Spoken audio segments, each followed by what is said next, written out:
Alô? Alô? E aí, eu recém cheguei em Poa, sério. Tipo, finalmente deu pra sair depois dessa quarentena toda. Mas o que tu me sugere fazer? Eu acabei de chegar na cidade, eu queria conhecer ela um pouquinho mais. Eu fiquei sabendo de um grupo de jovens arquitetos que estão fazendo um resgate da história dos morros. Sabe, eu nunca pensei que tivesse algo pra contar de lá, porque, tipo, são só morros, né? Ah, eu toparia conhecer mesmo assim, tipo, parece algo diferente, sabe? Mas me conta aí como fizeram pra contar essa história toda da cidade. Eu meio que me sinto que ia me perder no caminho, não sei se eu pilho muito não. Pode deixar que eu te mostro. Tava querendo conhecer esse projeto já faz tempo. Faltava gente que tivesse interesse de ir comigo. Também não ajudou muito a situação da quarentena, né? Óbvio. Que estresse que foi aquilo. Tá certo, beleza então. Você sabe que eu até já baixei o aplicativo pra saber onde fica cada ponto dos morros. E eu tava pensando aqui que seria uma boa tu baixar no teu celular também, porque vai que acaba minha bateria no meio do caminho, né? Daí complica as coisas. Sim, tu e esse celular que não dura como sempre. Deixa que dessa vez eu faço um nome pra ti e baixo esse aplicativo. 2020 não está sendo um ano comum. A pandemia do novo vírus Covid-19 pegou a humanidade de surpresa, trazendo muitas perdas e desafios para a população mundial.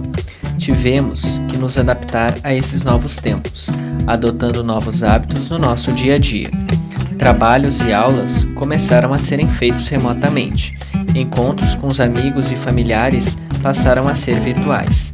Caminhadas nas ruas devem ser feitas de máscara e até ir ao mercado passou a ser uma atividade muito mais complexa que antes. Muito já se discute sobre o presente e o futuro pós-pandemia, e apesar das dificuldades, houve muito aprendizado e reflexões sobre a forma em que vivemos e aonde moramos. Algumas pessoas afirmam que será uma tendência a substituição do turismo internacional por algo mais local e regional.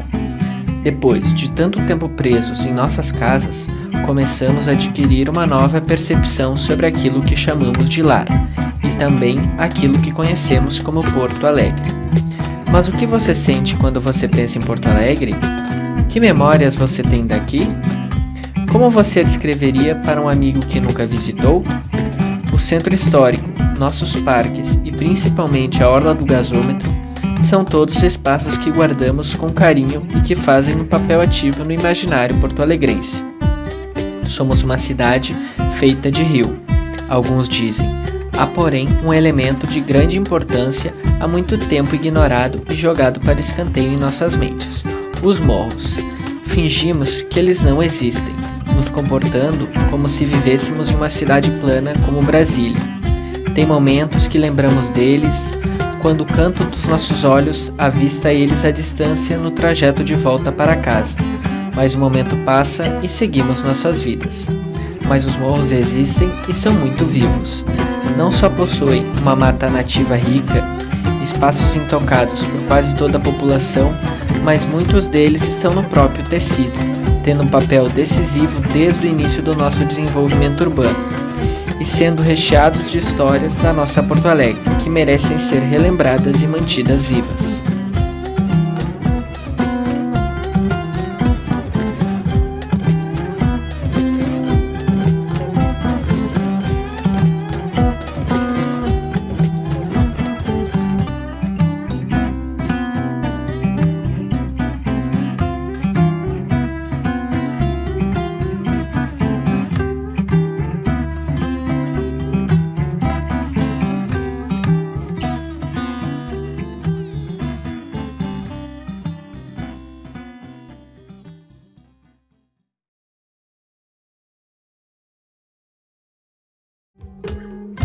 Petrópolis. O Morro Petrópolis se desenvolveu a partir do eixo viário conhecido como Caminho do Meio, assim chamado por localizar-se entre duas outras estradas rurais que saíam de Porto Alegre em direção aos atuais municípios de Viamão e de Gravataí. A região foi inicialmente ocupada por chácaras na década de 1920, sendo conhecida por seu clima ameno e por suas colinas verdejantes, aspectos naturais que atraíram setores das classes média em ascensão. Já em 1930, era comum manobras e exercícios militares na área. Em 1937, foi inaugurada a linha de bondes Petrópolis pela Companhia Carris, que manteve suas atividades até a década de 70. O investimento em infraestrutura, feito no final dos anos 50, resultou na mudança do perfil socioeconômico dos moradores do bairro, sem falar na ampliação da oferta de comércio e serviços. Junto a isso, a região registrou uma expansão imobiliária que aumentou significativamente o número de construções e de moradores do bairro. Na década de 1970, a Avenida Doutor Nilo Peçanha foi aberta, o que contribuiu para a valorização imobiliária e alavancou o crescimento do Petrópolis. O morro se mantém, até os dias de hoje, como uma das regiões mais valorizadas e agradáveis de se viver. Morro Santana. O início da ocupação da região do Morro Santana está ligado à doação da Sesmaria a Jerônimo de Ornelas e à fundação de sua fazenda, na qual vendeu em 1762. 10 anos mais tarde, o governador da capitania da Vila de Porto Alegre desapropriou a fazenda, com o fim de renovação da demarcação para o assentamento de famílias açorianas. Essa partilha gerou as chácaras produtivas que ocupavam o Morro Santana até meados do século XX. Um dos principais sítios do Morro Santana eram as terras onde se situava a Casa Branca. Esta casa foi ponto de encontro de políticos e intelectuais durante a Guerra dos Farrapos. A morada serviu de quartel-general para as forças rebeldes. Localizada onde é hoje a confluência das avenidas Protásio Alves e Antônio de Carvalho, a casa foi demolida em abril de 1972, mesmo com os apelos e esforços do poder público no sentido da preservação do prédio como patrimônio histórico. O início do processo de crescimento urbano na região se deu a partir de 1953, com a instalação das empresas loteadoras que impulsionaram a ocupação do morro. As pedreiras ali localizadas, que foram desativadas ainda nos anos de 1980, bem como a vegetação ali presente, são atrativas até os dias de hoje para os moradores da região e estudiosos das áreas ligadas ao meio ambiente e geografia. Morro Santa Teresa. O Morro Santa Teresa foi originalmente ocupado por residências que eram cercadas pela mata nativa da região, conectadas ao centro de Porto Alegre pela antiga Estrada do Laboratório, atual Rua Correia Lima e pela Rua Silveiro. Uma dessas residências foi a famosa Travessa Paraíso, em estilo de arquitetura colonial, construída por volta do ano de 1820 e reconhecida como sítio arqueológico em 1994 pela Prefeitura. O bairro começou a se desenvolver depois da década de 50 do século XX, quando as empresas de comunicação começaram a se instalar no bairro devido à sua posição geográfica estratégica. Hoje o bairro se mantém essencialmente residencial, com um pequeno comércio local, cercado por estações de rádio e televisão, e abrigando uma parte da chamada Grande Cruzeiro, conglomerado de vilas populares que possui uma população de mais de 200 mil habitantes. Ponta Grossa. Localizado no sul da cidade de Porto Alegre, o Morro Ponta Grossa recebeu seu nome ainda no século XVIII, sendo citado no Diário de Expedição de Gomes Freire de Andrade, em um mapa de José Custódio de Sá e Faria, datados respectivamente de 1754 e 1763. A região serviu inicialmente como um grande rincão para várias famílias, até que começou a ser ocupada e se desenvolver no século XX, surgindo ainda algumas fábricas e atraindo compradores interessados em casas de veraneio ou em sedes campestres, como o famoso arquiteto Theo Widerspan, que adquiriu uma chácara no bairro. A área também recebeu a sede da Varig, a primeira empresa brasileira de aviação, em 1932, e a estação transmissora da Rádio Farroupilha, que funcionou de 1952 até 1986, ficando abandonada a edificação. Além disso, já foi constatado a existência de um sítio pré-histórico de ocupação guarani na área do morro, por pesquisas arqueológicas.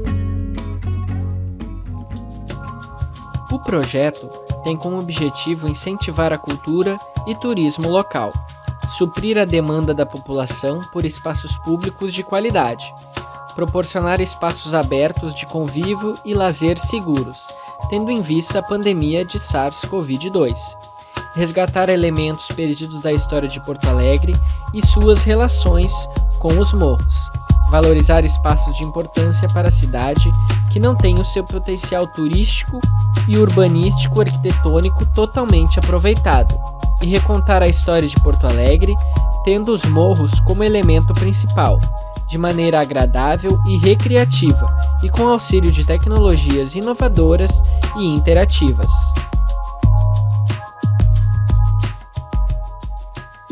A proposta parte de um aplicativo para celular que será fundamental para a total imersão no projeto.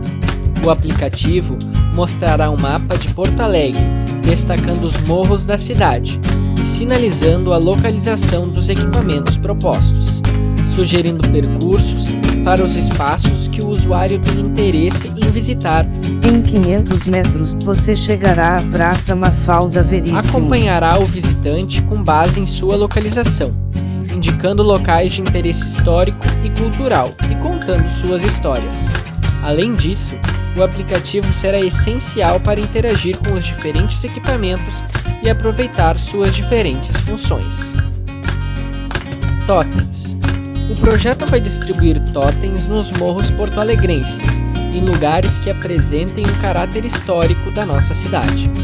Além de um design interessante, os totens vão possuir um hardware próprio, com dados que serão atualizados automaticamente através da nuvem.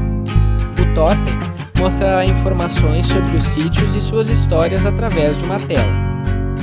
Utilizando o aplicativo de celular, será possível conectar ao totem para mais informações, documentos, fotos e curiosidades sobre o morro e sua conexão com a história de Porto Alegre. Será possível também visualizar pela tela do celular ou também por um óculos de realidade virtual como era aquela área no passado, que será recriada virtualmente. Como dito anteriormente, os totens serão indicados no mapa do aplicativo para sugerir trajetos e passeios aos usuários. Morro Petrópolis. O projeto planeja complementar a requalificação realizada na Praça Mafalda Veríssimo, situada no bairro Petrópolis, entre as vias Felipe de Oliveira e Borges do Campo. A praça foi revitalizada e entregue à população da capital no ano de 2018. O projeto foi executado graças à adoção do projeto por 2 empresas e a participação da comunidade. O espaço, com 1.653 metros quadrados, abriga uma caixa d'água da década de 1930, que abastecia os primeiros moradores do bairro. O reservatório foi desativado em 1988 e está preservado dentro da praça. O grupo pretende complementar a requalificação realizada através da instalação de totem tecnológico, o mesmo instalado no Belvedere Rui Ramos, e através da criação de uma área com um jogo de piso tecnológico interativo.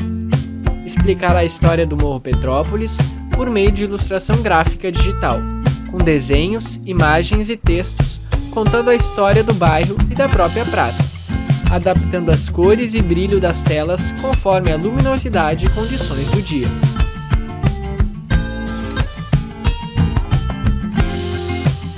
Morro Ponta Grossa.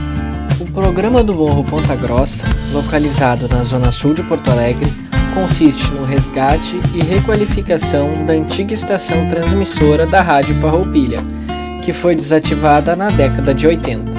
A edificação ainda é um espaço importante para a região, ocorrendo visitações guiadas com os moradores do bairro. Nossa proposta é restaurar a edificação, transformando em um museu de rádio e televisão porto-alegrense, preservando a arquitetura original, mas trabalhando com tecnologias modernas e inovadoras para criar uma experiência única em seu interior. A ideia passa também por explorar o entorno da edificação, uma área de preservação com inúmeras espécies nativas. Haverá um café com espaço ao ar livre, assim como uma horta comunitária, que servirá aos moradores do bairro.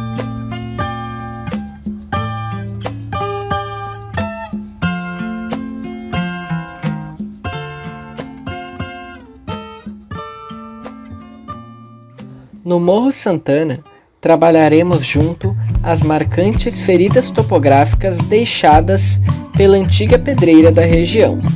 No nível mais baixo, haverá uma praça em que seu desenho irá remeter às curvas de nível criadas com a retirada das pedras granilíticas na época em que a pedreira estava ativa.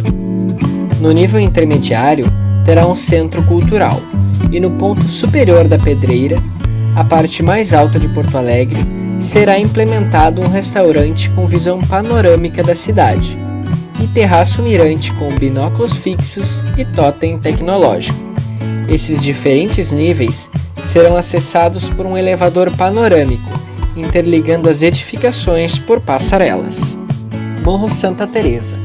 Requalificação do Belvedere Rui Ramos, atualmente abandonado. O local fica em frente a uma praça no encontro das ruas Dona Maria e Prisma, no bairro Santa Teresa, zona sul da capital. Nas proximidades, encontram-se instalações das emissoras SBT e TVE e uma comunidade. As pichações, o mato nos cordões da calçada, o corrimão enferrujado abreviam as visitas. E mais, condenam um espaço turístico deixado no esquecimento. A proposta do grupo é requalificar o espaço do Belvedere em novos mobiliários e iluminação de qualidade, para criar um espaço agradável de se passar o tempo e apreciar a vista da cidade. No local, será instalado um tótem tecnológico que contará a história do local e demais morros da cidade, através de uma tecnologia já utilizada principalmente no exterior. Os visitantes poderão visualizar, através de óculos de realidade virtual ou aplicativo de celular, uma recriação da cidade como era anteriormente. Além disso, serão instalados binóculos fixos de liga metálica antibactericida. Grande parte das bactérias, fungos e vírus, inclusive o SARS-CoV-2, responsável pela atual pandemia de Covid-19, não resiste ao entrar em contato com o cobre ou suas ligas metálicas como latão. Na lente desses binóculos fixos estão marcados os demais pontos trabalhados pelo grupo e as demais edificações históricas. O visitante deverá tentar encaixar a imagem desenhada no binóculo para encontrar o local definido.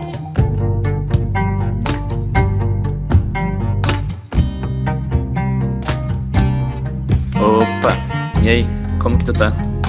Oi, tô bem, e tu? Muito trânsito no caminho? Tinha muito trânsito, mas eu vim de bike mesmo. Passei pela Praça Mafalda, inclusive. Sem querer dar nenhum spoiler, mas eu já dei uma olhada no totem e curti muito. Ah, ok. Fica no caminho pra cá, não? Do teu apartamento? Ah, mais ou menos, né? Meio que fiz um caminho um pouquinho maior pra já aproveitar e ver, sabe? Espertinho, hein?